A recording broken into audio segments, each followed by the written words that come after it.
Good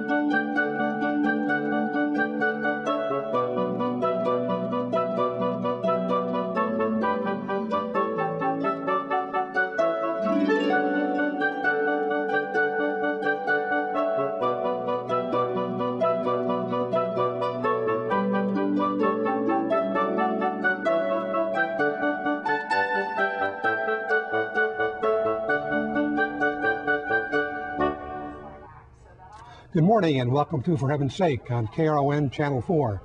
All of you in Northern California, we're glad you joined us today. We're going to hear this morning from a man who knows a little about an old medium, but a new idea in San Francisco. Let me meet Chris Lyford.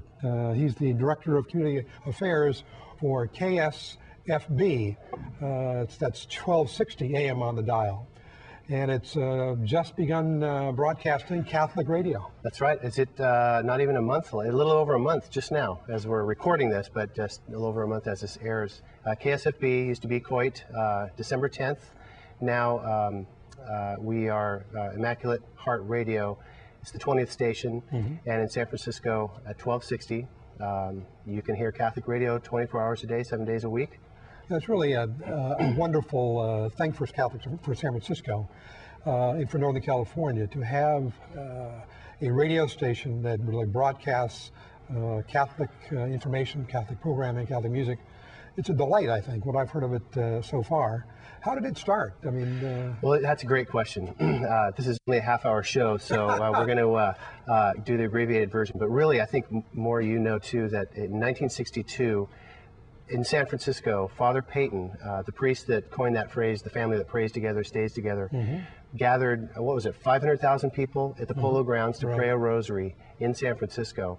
And as a result of that, he did this throughout the country in many places. What would happen was people banded together to continue the mission of just calling people to prayer, to pray the rosary.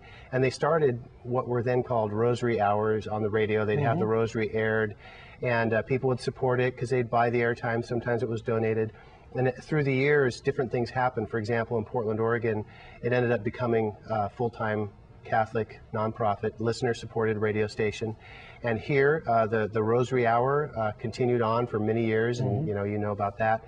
And I think that there's a difference in just well, what's happening now is that people are actually, Catholics are getting together to actually get a radio station.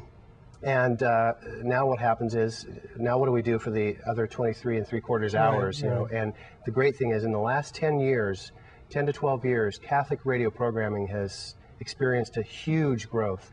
And now there are, you know, full-time shows, full-time call-in shows, national networks. And Immaculate Heart Radio really started probably about, well, it's 11 years ago. And it started because a man named Doug Sherman was driving across the country with his son, and he was trying to listen to the radio, and they had a bag full of Catholic tapes, you know, talks and inspirational talks and catechetical and apologetic talks. And they ran through the tapes, you know, by, I don't know where they were going, but it was Dakota. And he started listening to try to find a Catholic radio station. And to no avail. He just said, wait a second, why are there no Catholic radio stations? There's plenty of our Protestant brothers and sisters have had the radio waves filled to the degree that they could for years, at least 20, if not 40 years. And that was happening as it was happening in Doug's heart. It was happening in the hearts of a lot of different people that really, I believe, our Lord and Our Lady were calling to get involved in Catholic radio. And what happened with Doug, he was a builder in the Lake Tahoe area for about 25 years, and he basically asked himself the question, you know, what do I do? And there was a small AM station in Reno, Nevada that he found out was up for sale, and he just took one step, and then he took the second step, and then finally, by the time, and I was with him and helping him make decisions because I had just been at KBVM in Portland, Oregon, and by the time they got on the air, there was another possibility of buying another station. And he said, you know, I feel like I just finished running a marathon and now someone's shooting the gun for another marathon.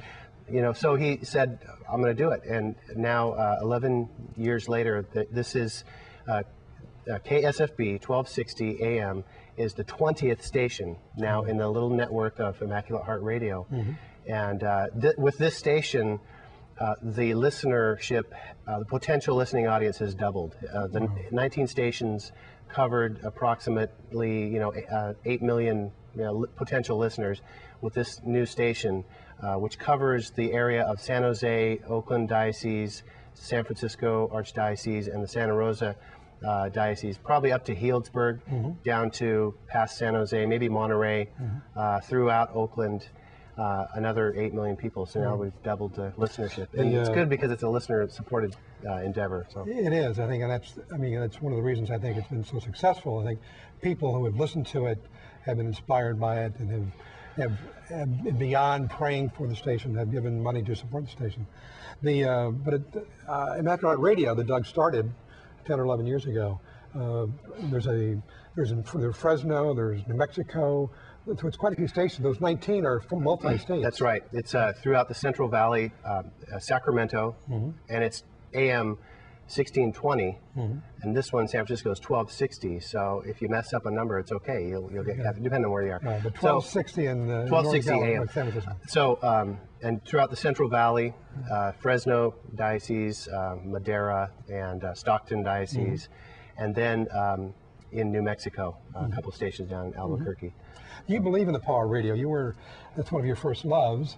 You have a lovely wife and 4 children, but after those, I think radio is a great love of yours. Why do you think radio is so big in your life? Is it? Well, back in high school, I listened to the alternative FM station growing up in Eugene, Oregon, and as we were in high school, they give you these little tests and say, what would you like to be? What would you like to do? And I remember just thinking, that'd be great to be a DJ, just listen to music all day long. What a great job.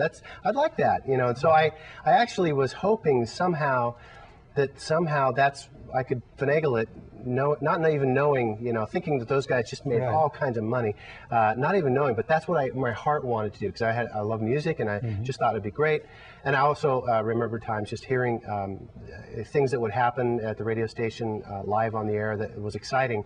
And then, as I became a young adult, the Lord called me. I had a more powerful conversion to my faith, and I realized that the combination was beginning to take shape, and that really in my heart there was a desire to use the powerful medium of the radio. And certainly Pope John Paul II and many of the popes and bishops understand and have affirmed that we as Catholic lay people need to use modern means of technology and media to promote the gospel, the good news, because I had experienced the good news, and I thought, I think a lot of other people would like to hear about this. Right.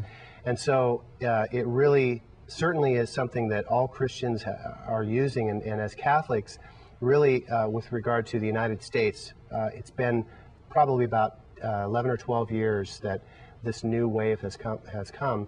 And throughout the time, first and foremost, my vocation is to my family, my wife and my kids, and it really has not been okay for me to go full time into radio, until just recently. Now, this new position as Director of Community Relations for Immaculate Heart Radio in San Francisco means that I can do that, and I can wake up and smile and say, there's plenty of work to be done, and at the end of the day, I'm tired, and there's still more work for the next day, but it's all working in the Lord's vineyard, basically. And part of your work is to raise the visibility that people know the Catholic radio exists. We have in Catholic San Francisco and other newspapers Catholic newspapers in the area. We had an insert 1260 AM Catholic radio, and I think here you have a bumper sticker.